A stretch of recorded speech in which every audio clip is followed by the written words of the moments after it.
Saludos amigos de Contrapunto. Hoy tenemos la oportunidad de estar conversando con uno de nuestros analistas, experto en temas de desarrollo y de economía de aquí de El Salvador. Se trata de Francisco Martínez. ¿Qué tal, Francisco? José, ¿cómo estás? Buen día. Sí, queremos analizar la situación en general de El Salvador, ya que falta unos pocos días para terminar este año, que quisiéramos tener como una evaluación tuya de cómo se ha desarrollado el año y sobre todo las perspectivas para el año que viene. Pero El Salvador en estos momentos está en una situación de confrontación grande, no tienen precedente quizás la confrontación que hay actualmente entre el gobierno de Estados Unidos y el gobierno de El Salvador. Para comenzar, quisiera, Francisco, que me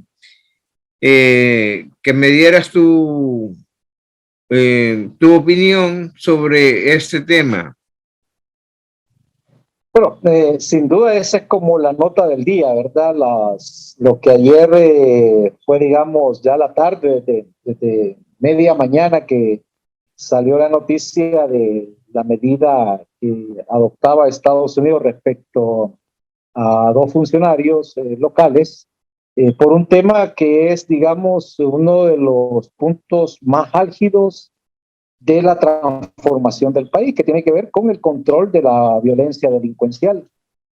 Pero no quedó ahí la nota escaló a lo que el presidente publicó en sus cuentas de redes en la tarde, donde ya hacía, digamos, contaba pues al país que había tenido una reunión con la ex encargada de negocios de la embajada, la señora Jean Mains, y ahí narraba él de cuatro cosas que le había solicitado, ¿no? Que básicamente son los temas que han estado en la discusión desde mayo, desde el 1 de mayo, que tiene que ver con los cambios conforme a lo que la Constitución señala de la realidad en la sala constitucional, los integrantes de esa sala, la situación de la elección del fiscal, la continuidad de los procesos contra las personas que estaban señaladas por haber negociado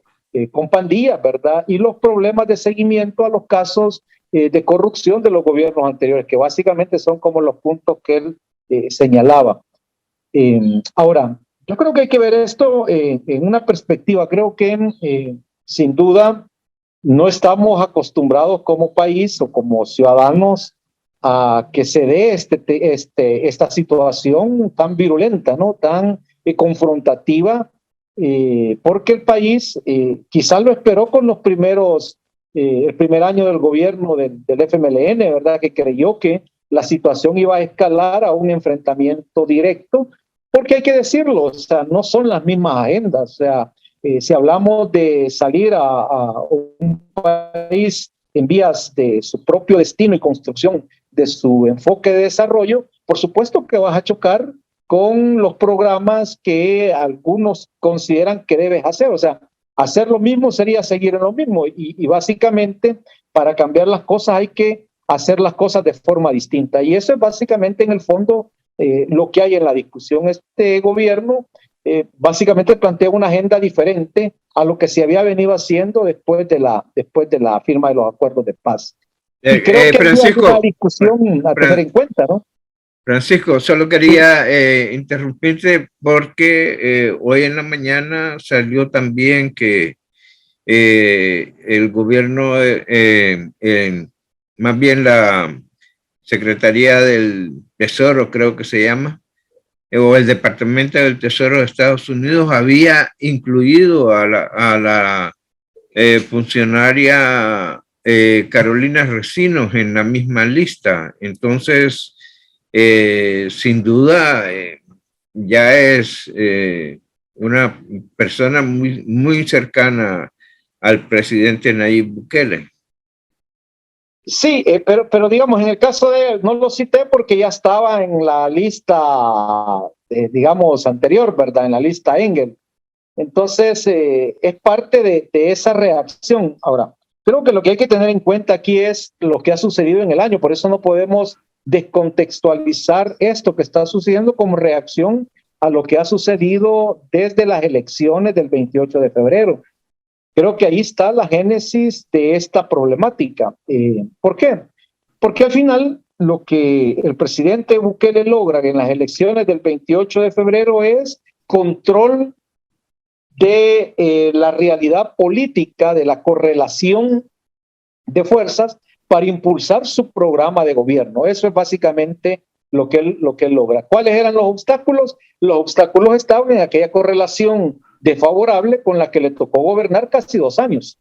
Esa correlación desfavorable le marcaba, le inviabilizaba pasos necesarios que él consideraba estratégicos para el impulso de su programa político. Ese programa político visto desde esa agenda de control de la delincuencia e impulsar un proceso de transformaciones en la actividad económica para procurar una vía propia, como él lo dice, la vía al desarrollo autónoma de El Salvador, que tiene que ver con digamos, un cambio de las formas de la política pública para favorecer una nueva matriz de desarrollo económico y social en el país.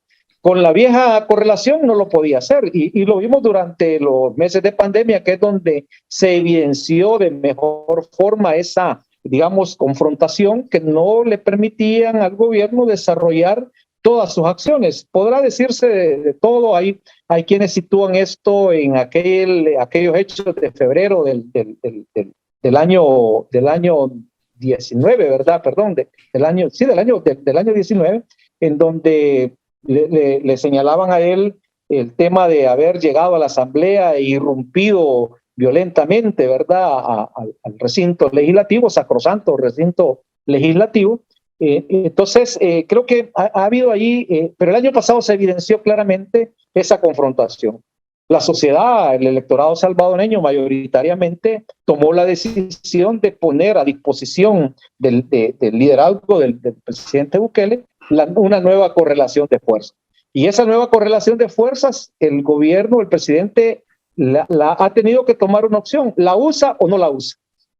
Usarla significaba cambiar lo que no le permitía ir hacia adelante en el marco de la institucionalidad, porque hoy se dice que los miembros de la sala no podían ser destituidos por esta asamblea. Lo que pasa es que el artículo que se refiere a esto es bien concreto. Esta correlación o la asamblea legislativa tiene la potestad de elegir o destituir. Es simple, no tiene más discusión. Entonces, lo que hace esta correlación es destituir por las razones que se explican en ese legajo documentado, digamos, que se presentó. Pero la decisión es política, destituir y elegir unos nuevos. ¿De dónde eligieron unos nuevos? Del mismo grupo que había sido, digamos, presentado como parte de los candidateables en ese tema. Y incluidos otros. Como este fue un tema siempre discusión. Y lo otro es el tema del fiscal, que ya había una serie de procesos pidiendo se señalara su inconstitucionalidad por su militancia partidaria. Esos dos temas son los que pusieron como la gota que había rebalsado aquel tema de la relación con el gobierno de Estados Unidos. Y si a eso le sitúas lo que tiene que ver con la actividad permanente entre algunos medios de comunicación y la oposición del gobierno de señalarlos por citar notas descontextualizadas, por citar información no confirmada, que genera, digamos, un enfrentamiento entre el gobierno y algunos medios y algunos periodistas que se victimizan, ¿verdad? Básicamente eso pone otro tema en la discusión. ¿Qué más sucede en esta relación? Pues un distanciamiento en la relación que hasta hace unos años había sido privilegiada, El Salvador-Estados Unidos. Todavía con el gobierno anterior de Estados Unidos la relación había sido cercana, pero eso cambia con la nueva administración demócrata en Estados Unidos. Pero la base de todo esto está en que hay una nueva correlación. Esa correlación política hace que se tomen decisiones nuevas y esas decisiones nuevas no entran en la consideración del establishment del gobierno demócrata y por lo tanto entra en una situación de confrontación. Se alude a democracia. En realidad esto no es un tema de democracia, no es un tema más que de hacer una agenda distinta a la que el gobierno americano quiere, que este gobierno está llevándola de forma distinta en función de construir una vía propia, como le ha llamado el gobierno, la vía propia al desarrollo. Y en esa vía propia al desarrollo, tener esa correlación para cambiar la institucionalidad, modificar el cuerpo legal y transformar la matriz productiva, se convierte como en las medidas como naturales que se van a tener que hacer. Y por supuesto que eso se enfrenta con el status quo existente, ¿no? Ese status quo se ve alterado porque ni los locales se ven satisfechos porque los locales estaban conformes con cómo se hacían las cosas anteriormente. Ya estaban acostumbrados a que les hicieran caso. Y el gobierno americano no tenía más que amigos acá que hacían básicamente lo que el gobierno americano sugería. Claro, a mí me asombra, por ejemplo, algo que dijo ayer el presidente, pero que también es una realidad, como el hecho de que hay tres cosas básicas que el gobierno actual está haciendo, sin embargo, Estados Unidos no reconoce esa situación, como es el control que hay y los decomisos que se han hecho de cargamentos millonarios de droga, ¿cómo se llama? El descenso de los crímenes y pues, sobre todo los homicidios, ¿verdad? Que El Salvador estaba en el primer lugar hace poco, en el primer lugar de los países más, ¿cómo decirte?, más violentos del mundo. Llegó a estar en ese lugar.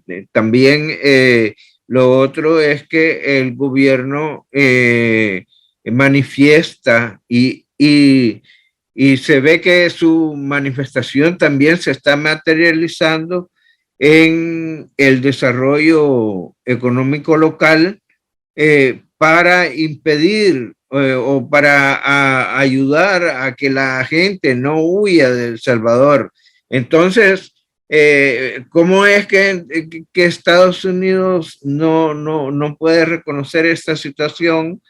Y hay cosas ahí verdaderamente dramáticas, como el hecho de que la embajadora le pida a la embajadora en funciones le pida al presidente liberar a alguien que como Ernesto Mason, que estuvo y hay pruebas de que está involucrado en su gobierno o en el gobierno anteriores, negociando con las pandillas. Sí, en realidad es complicado porque hablamos de acciones para el impacto político, como pueden ser las dos, digamos, sanciones que se anuncian ayer, como lo de ahora. O sea, son hechos así como el flash político, ¿verdad? Pero eso, digamos, en el fondo no son medidas porque, no sé, a menos que tanto Cyril Luna o Marroquín o Carolina sean empresarios y tengan inversiones y propiedades en Estados Unidos, cosa que uno no sabe, pero no son, digamos, por lo menos no es el perfil que uno conoce para que se vean afectados ahí. El tema es político, es impactarte políticamente, es golpear la psiquis de la ciudadanía, ¿va? Es decir, ya están tocando a los cercanos al presidente Bukele, o sea, y como todos saben, pues hablar de Estados Unidos, hablar del gobierno o del país que hasta hace unos años era la única potencia global, pues, ¿verdad? no para nosotros que hemos hecho la lucha, sabemos lo que es pelear contra las fuerzas imperiales, ¿verdad? Contra las políticas imperiales. Entonces, creo que uno no puede obviar que hay detrás de esto una intencionalidad de subordinar la política salvadoreña a los intereses globales estadounidenses. Eso te lo dice la historia, pues la historia. O sea, al final, Estados Unidos y sus aliados locales son los que desarrollaron la agenda política en los últimos 100 años en el país. Entonces, uno no puede obviar esa realidad con mucha mayor presencia desde el año 50, pues, o sea, son ellos los que han venido prácticamente impulsando eso, o sea, todo lo que fue la creación de PCN y toda esa acción política de los años subsiguientes contó con el respaldo estadounidense. La guerra civil fue financiada permanentemente por la política de Estados Unidos.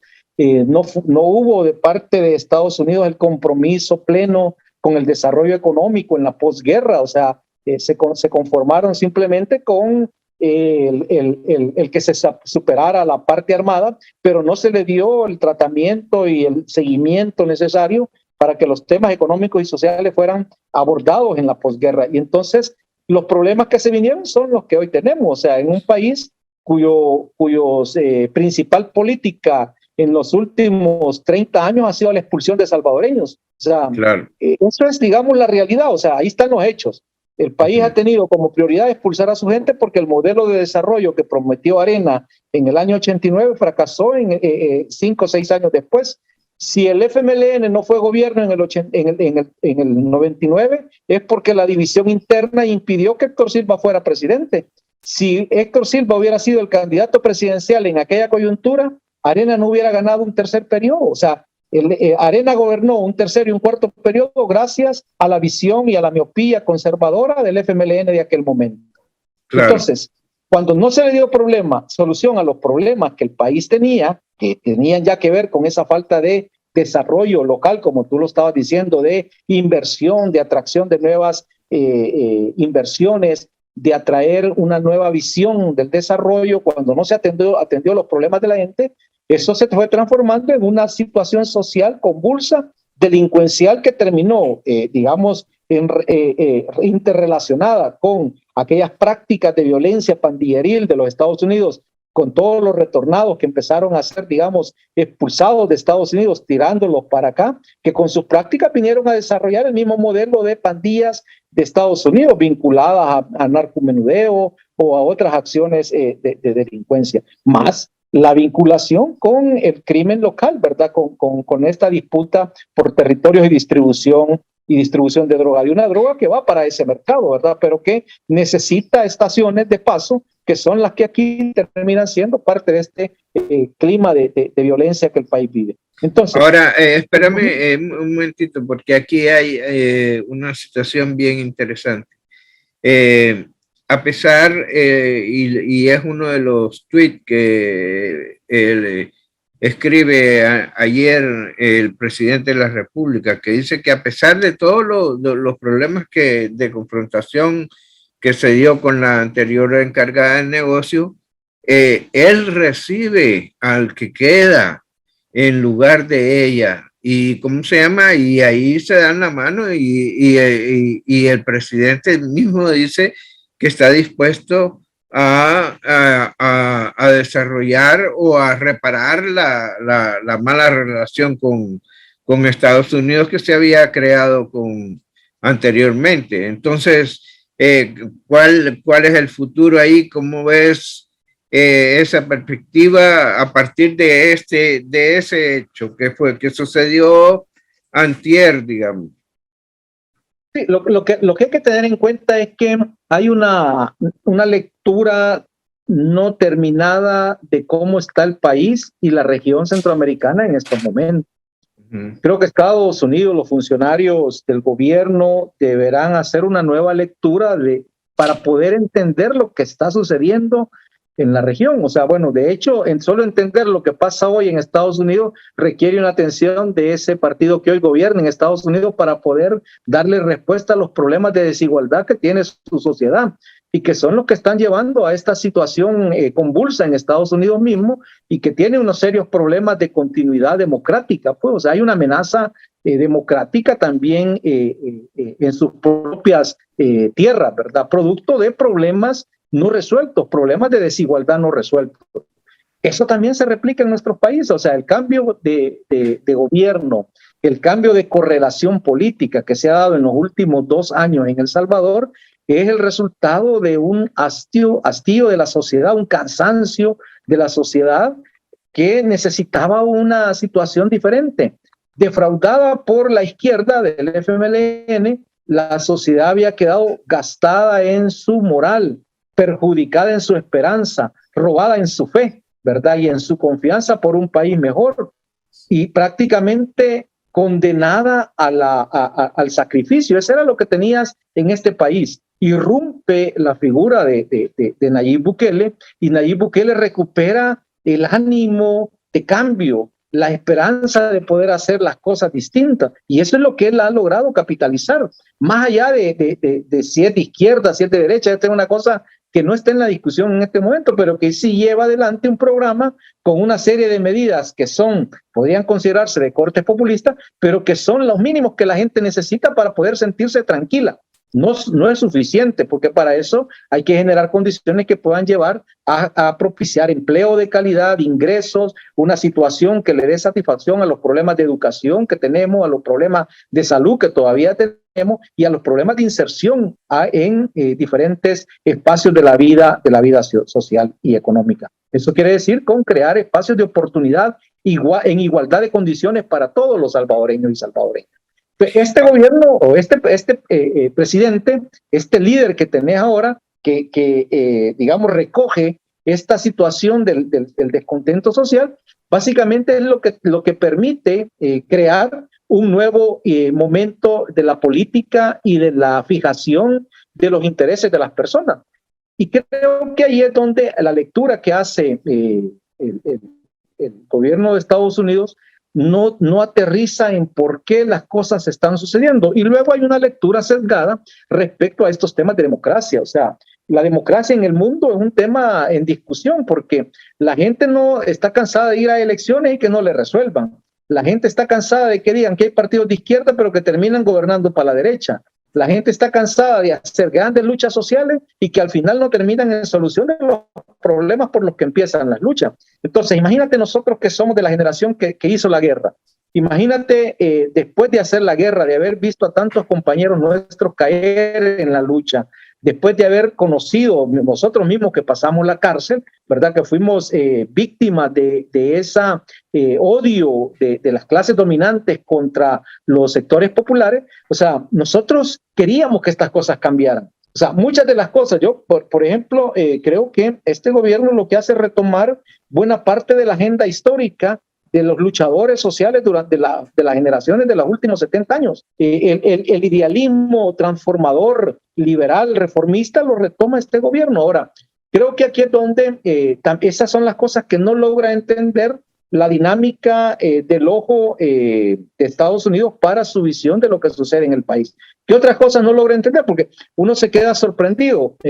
Cosas que hoy está señalando, no tuvo la capacidad de señalárselas a los gobiernos anteriores. Y cosas que hoy señala acá, no tiene la capacidad de señalarla en países vecinos. Entonces, actúa con un doble, triple, quíntuple rasero. Si está siguiendo mis dictados, no hay problema. Ya sabemos la frase, que no la puedo decir en el medio, pero Somoza era lo peor para ellos, pero era lo peor de ellos, ¿verdad? Entonces no había problema.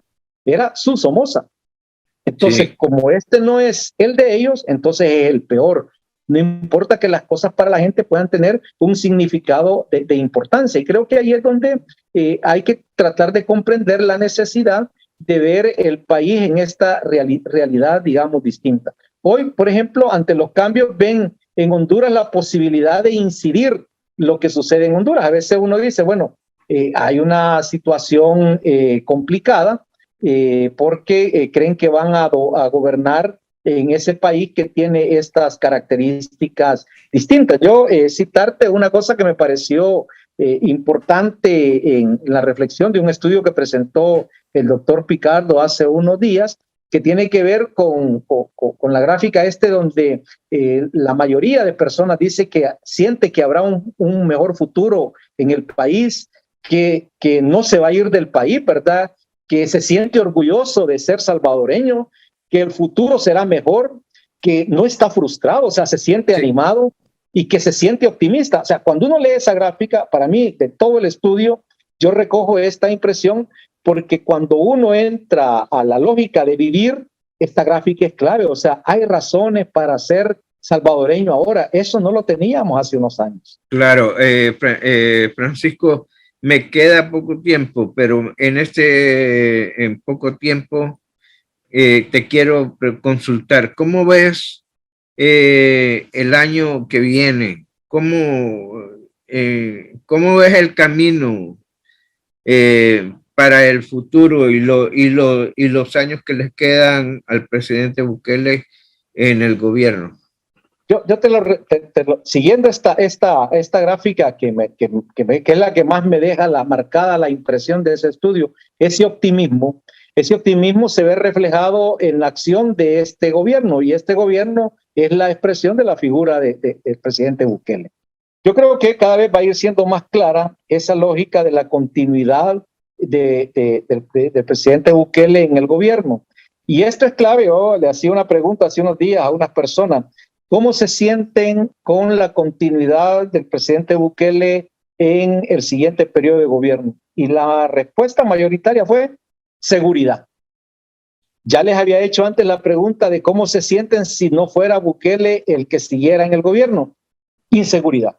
Entonces, yo creo que ese punto va a ser acentuado en los siguientes 2 años. El otro año es un año de inversión pública, es un año de negocios, de inversiones, de atracción de nuevas oportunidades para el desarrollo de emprendimientos y de empresas. Creo que eso va a caracterizar los siguientes 2 años, porque al final esto está medido también electoralmente. En 2024, cuando venga la elección general que vamos a realizar, se va a determinar por los logros. Entonces, claro, lo más seguro, todo apunta que, sí, claro, por eso es que la pelea por demostrar si hay o no hay éxito en el tema del control de la seguridad se vuelve la gran pelea, porque demostrar que hay éxito, el presidente lo dijo hace 3 días, hemos tomado el control de la delincuencia de este país. ¿Qué significa eso? Te está diciendo que si hay control, vos podés pasar a desarrollar tu vida. Claro, falta todavía para hacer eso, o sea, la psiquis, para que podamos andar por las calles con tranquilidad en la noche, para que podamos desplazarnos por todo el país, para que podamos impulsar un emprendimiento, desarrollar una actividad, todo eso falta, digamos, concretar. Pero ya cuando te están diciendo, y vos puedes ver que hay reducción en diferentes indicadores, por supuesto que eso te da alegría, porque vos querés que el país tenga espacios para poderte desarrollar con total libertad, para que tu preocupación principal no sea cuidarte de la delincuencia, sino desarrollar toda tu actividad creativa, productiva, de tal forma de poder contribuir al desarrollo del país. Y creo que ahí el gobierno tiene la gran responsabilidad de mostrar que tiene capacidad de desarrollar políticas públicas para todos los niveles de la población salvadoreña, desde las familias, ¿verdad? Desde la gestación de las personas no nacidas hasta el retiro de las personas. Y aquí vienen los temas de la gran política. Ya hay un programa de crecer, digamos, para los niños en general. Hay todo un programa de educación. Hay que conectar todo esto en un perfil de educación para romper la brecha digital.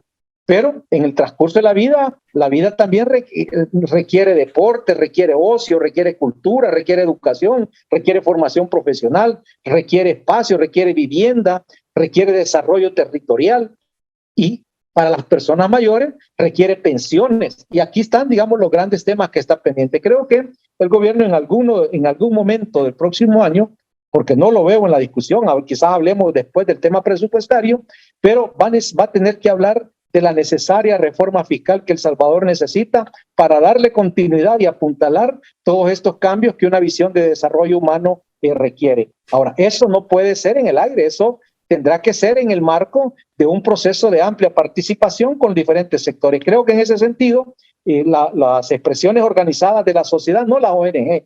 Yo siempre he tenido una diferencia sobre eso, porque las ONG son intermediarias, ¿verdad? Son técnicos que intermedian. Yo creo que aquí viene la gran oportunidad de las personas en sus territorios, en sus expresiones más naturales, se organicen para que puedan llevar adelante sus propias acciones de reivindicación de sus problemáticas, para que puedan presentar alternativas de superación a sus problemas y para que hagan del Estado un instrumento, un socio del desarrollo y no un Estado al servicio de los intereses del desarrollo de unos pocos en El Salvador, que ha sido la constante. Por eso que la oligarquía se preocupó de capturar el Estado para hacerlo elemento de base de la acumulación de su riqueza. Hoy se trata de convertir a Bukele y a los funcionarios en el Estado de que se hagan socios del desarrollo de la mayoría de la sociedad. Entonces, a Bukele hay que hacer lo que se hizo con Monseñor Romero, convertirlo en un aliado del desarrollo y de los pobres y quitárselo, evitar que sea la oligarquía la que termine reclutándolo, haciéndose de su espacio y de su liderazgo para el desarrollo del negocio. Necesitamos que se convierta en factor de desarrollo humano social para la grande mayoría de salvadoreños, que son las que están excluidas de oportunidades, de crecimiento, de empleo, de ingresos. Y en el nuevo marco post-pandemia, necesitamos que el Estado, y ahí tiene la gran tarea el presidente y sus funcionarios, de darle sentido a que el Estado esté en favor de impulsar el desarrollo humano con dignidad para todos los salvadoreños y salvadoreñas. Correcto, Francisco, te doy las gracias y esperamos que en unos pocos días antes que al principio del año que viene podamos contactarnos para seguir evaluando la situación del país y la situación del futuro de nuestro país. Muchas gracias, Francisco.